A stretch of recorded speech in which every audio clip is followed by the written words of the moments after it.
Well, guys, like I had told you yesterday, we got snow. Not much, of course, but still we got snow.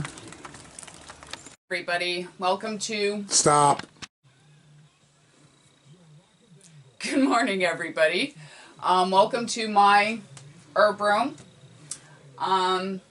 Tomatoes we planted yesterday are looking much better. I mean, I've got a couple that are still a little iffy, but they'll be okay, I think. I'll get them back.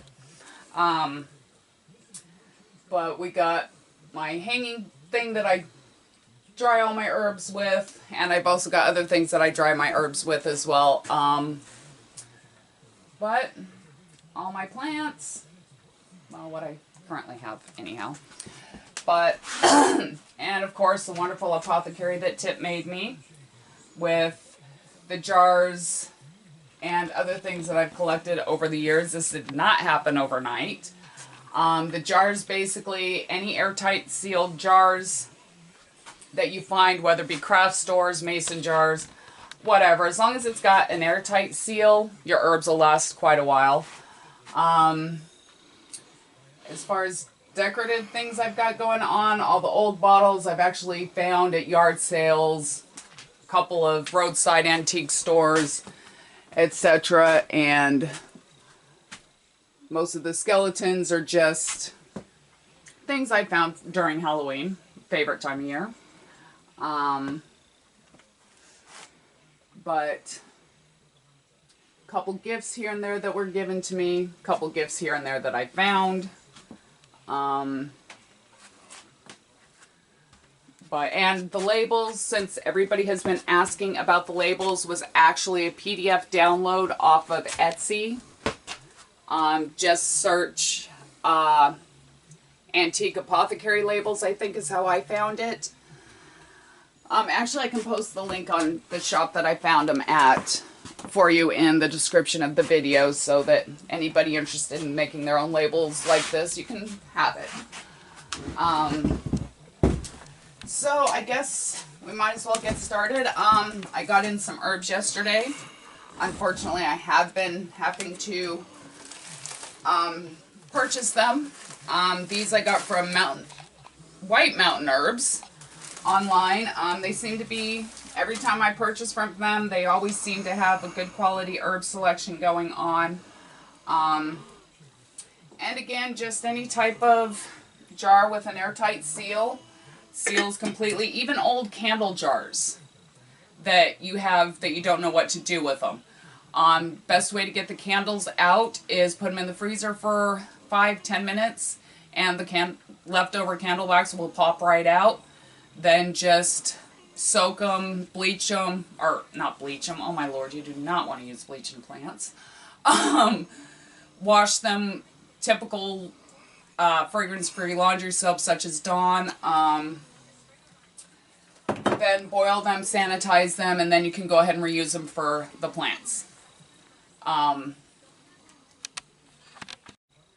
Okay, and so we're going to go ahead and show you how I do one of my herbal teas, one that I had actually put in with the spell box that I had given out for Samhain last year for the giveaway in POTC.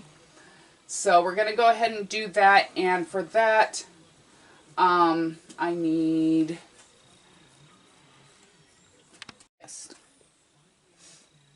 Okay, for that one, this love spell box that I did out and the tea that I made with it is basically to draw love to you. I do not believe in affecting anybody's free will, so making a person fall in love with you, I do not agree with, but that's my opinion. Everybody do as you will. For the love tea, I do rose petals, hibiscus petals, just kind of mix it all in. A pinch of cardamom, which a little bit of this goes a very long way. All of which help with calming, bringing love to you, or helping with self-love. and a little bit of pure vanilla extract. I wanted to use vanilla bean. Unfortunately, as expensive as vanilla bean is, I wasn't going to go there. Because then, when I put these in my Etsy store, it would be way too expensive for that. I wouldn't want to charge somebody that. So, the pure vanilla bean does well, and I just or the pure vanilla extract, excuse me, works well. It gives it a good flavor, a good scent, and just kind of brings it all together.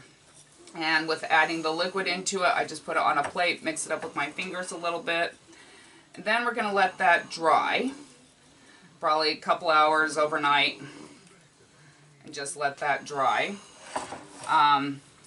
Now, rose and all of them are good for love spells, obviously, protection in some aspects as well.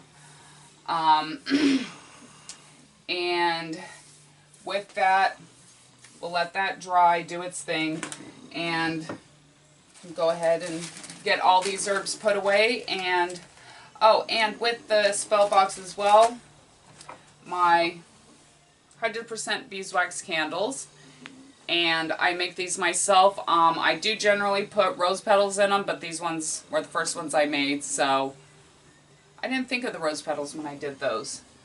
And of course the soap I make, be able to find all these in my Etsy store once I get it going. Still working on that. And I think that's about it. This seems to be a good few minutes just to give you an inside look into my workspace, how I do things as far as the herbs, mixing them, etc. So on that note, everybody have a most Okay, now keep in mind that this collection of herbs has been collected over quite a few years. So you don't need to go out and buy everything at once. For anybody interested in getting started with herbs and their magical aspects or healing aspects, first off, check your spice cabinet. You'd be surprised what you already have on hand that you can use for magical and medicinal purposes both. Now, the first ones I would recommend starting off with would be lavender, rosemary, basil, mint, and sage. They're all versatile. They pretty much can do anything that you want, from protection to divination to love spells. That pretty much covers most of the spectrum. Now, as far as growing goes, lavender is a temperamental plant. They do not like soggy feet, so if you're going to attempt to grow lavender, make sure that you have really good drainage. Sage is very easy. Basil as well. Mint you can pretty much find growing anywhere, or at least around here you can. So that's rosemary is very invasive, so is mint. So if you're going to grow those, I'd recommend in a pot out in your herb gardens. Now, a basic, simple smudge that I make consists of lavender. I don't have petals yet, or flowers yet, but the leaves still work. A basil leaf, and a few sage leaves. Now, since the basil leaf is bigger than the others, I take the basil leaf and center the lavender and then the sage through it. If my fingers will work properly. And, oh, come on. That should do it. And I don't have any left from what I did last year, so that's why we're just using this. So I can't, and then just roll it up as gently as possible, and use them fresh because they will dry and they're easier to work with fresh. And then take some hemp cord or another type of string. I like hemp cord because it's more natural. Regular sewing thread works as well. And tie a knot in it, if my fingers again will work. And then just And make sure if you're going to make your own, just wrap it tighter than you would think, because as it dries it will shrink. And you don't want them to be falling out of the string. And we just wrap and wrap. And then finish it off with another knot. If I can get it in there. Okay, so my fingers aren't working well today. There we go. And you can always cut off the excess or not. And then just hang it upside down and let it dry in a well-ventilated area. And when it's dry, you let it... I have my little rack over here. Oh, I do have... Oh no, it's just a sprig of lavender that I have had hanging to dry. And I'll just clip it with the clothespin onto my chain and, whoops. Okay, anyway, you get the gist. Or I should, you know, I'm just going to leave this one on the tray with the bark, because it's all wicker, so it's got airflow all the way around it. So that should, I think, about cover it for today.